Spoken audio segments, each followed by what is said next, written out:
Hello everybody, welcome back to the channel. I'm Fiend Metal, and today I'm going to start by cleaning this mess up.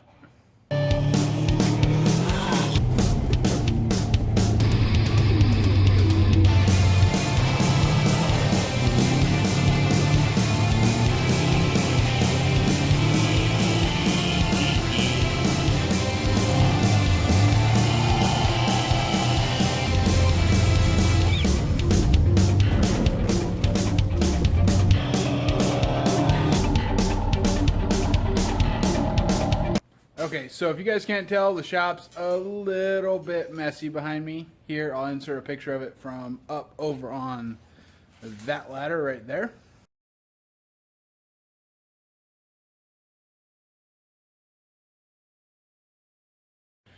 So, yeah, it's pretty messy. It gets difficult to actually get work done and get your focus when it gets this bad. Unfortunately, cleaning is not one of my favorite things to do.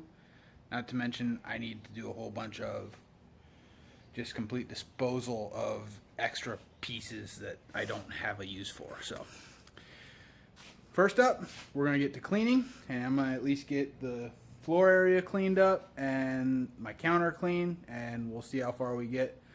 But I'm definitely going to get to working on that header today. So, first up, cleaning time.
If you can't tell, it is a bit cleaner behind me. You can actually see the countertop now.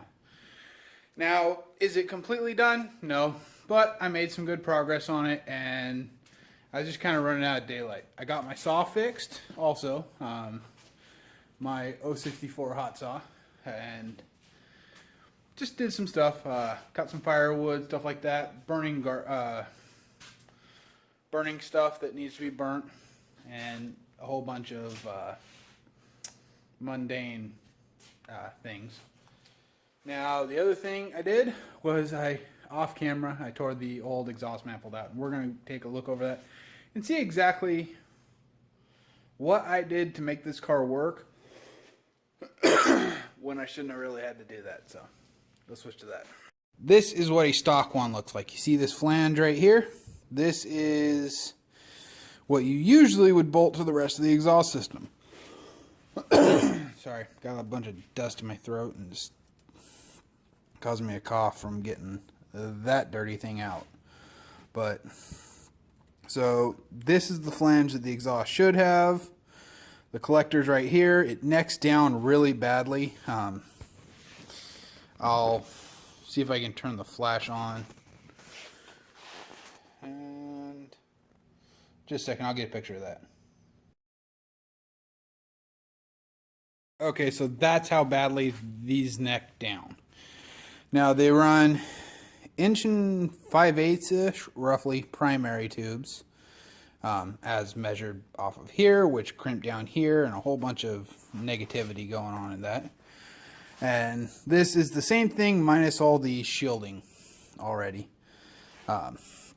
But over here where that flange was supposed to be, the previous owner had cut it off and done a whole bunch of really bad stuff, which I have old pictures of, but you guys would be better off going and looking back at my video of the first Gambler 500 Winter Wonderland is the one I did this on. And the prep videos, I show what I did when I built the original exhaust.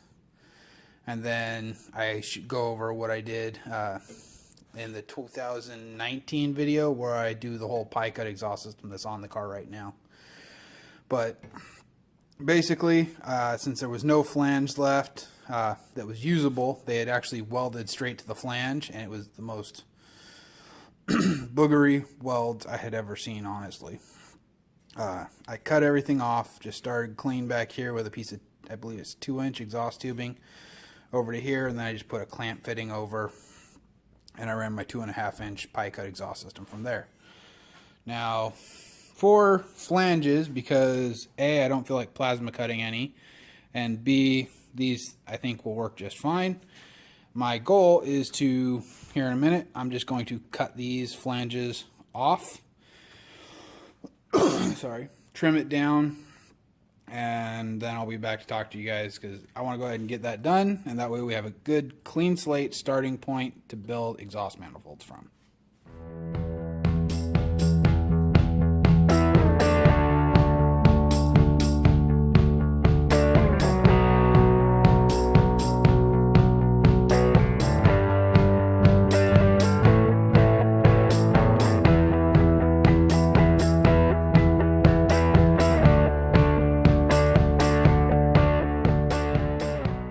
Do as I say, not as I do. Remember to wear eye protection when you're doing this.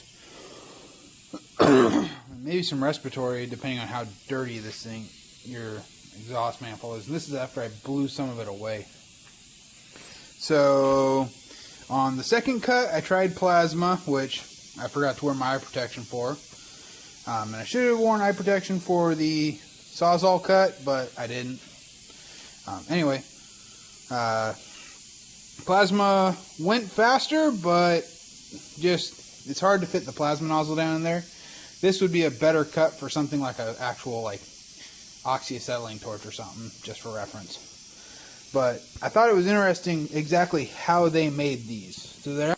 So yeah, these are pinched together sheet metal. Kind of interesting. There's a better look at how well I mangled that one up. But, you know, either way, doesn't matter. They're dead to me. Alrighty, so yeah, I really should have just put my safety glasses on. And probably my respirator. Well, definitely at least my filter mask. It was right there and I just didn't do it. So that's on me. But, you know, sometimes when we're performing our hobbies, we just don't think about it. I mean, that's an unfortunate thing, but I didn't think about it today, and yeah. Now, it was really interesting to see how these are made. Sorry, I want to switch hands here. The stamped steel Y into a fitting and then into a single tube was just kind of fun to look at. But those will be ground flush, and then we will bolt them back onto the heads, make sure they're still flush and they bolt on correctly. I'll plane them out to make sure they're smooth or flat if I have to, but they will be the basis for the header. And then with the header, we're obviously going to be using the bends that I made in the last video, one of which is right here, and combine that with pie cuts to get the tighter radius bends. Now, coming out of the cylinder heads, I want the longer radius bends and to use two 90s to make a merge into a single tube, and then I'll switch to pie cuts from there. just because of how tight it has to be, at least on the passenger side. But we're going to be going over the full design of that in the next video. It's going to definitely be an interesting one. Anybody who has anything to say about this one, you guys can write all the comments you want down below. This is a Gambler 500 car, so I go about things a little bit differently than I would on, say, a customer's vehicle, or if I was actually building like a show car. I build everything on this like scraps for the most part. I've bought a few sticks of tubing that I just had to buy. But I try to build things in a way that's economical, very budget friendly, very DIY. And yes, I have a tubing bender, I have tools, but at the heart, it's still a Gambler 500 car. It's built in a way that just maintains the spirit of it, in my opinion. It's cheap. It's it gets beaten, it gets thrashed, it proves itself. And if the parts fail to the point where I feel like I need to replace them or rebuild them and make them better to keep going, I do it. I have no problem doing it. The tube front end is a perfect example of that. The winch bumper wasn't failing, but it was just no longer what I was after. And with the racing and stuff I'm doing, there was room for growth, and I decided to go ahead and push that limit. Now, I know I spent a good portion of today just cleaning up around the shop, and still not completely clean, but I've got a whole bunch of stuff to take back to the house. There's one seat for the coupe, two seats for the wagon. I mean, there's just a whole bunch of stuff that's just got to go back into this project. So trying to keep it all here so that I don't move it back and forth between the houses and I don't know where it's at. So we're going to get this header situated in the next video. I'll grind those down and we'll start on that probably in the morning. So that'd be Saturday, since today's Friday night. So we'll be doing header, and that's all. Or we'll be starting on the header. That's all I'm going to say. If I make plans too much ahead of it, I get kind of lost in the process and don't make as much progress as I want. So we're just going to start on the header in the next video. I've got a bunch of tubes bent for it, so I should be able to make some serious progress on it right off the bat, and then we'll be off and on to wiring and cooling system, and maybe even a running car soon. So I hope you guys are liking what you're seeing and you want to see more of it. If you do, feel free to like and subscribe. Obviously, you can follow us on Instagram and Twitter as well. Those are in the description down below. And you can also check us out on our Facebook pages. I hope you guys have a wonderful day, and I'll talk to you in the next video. Happy quarantine.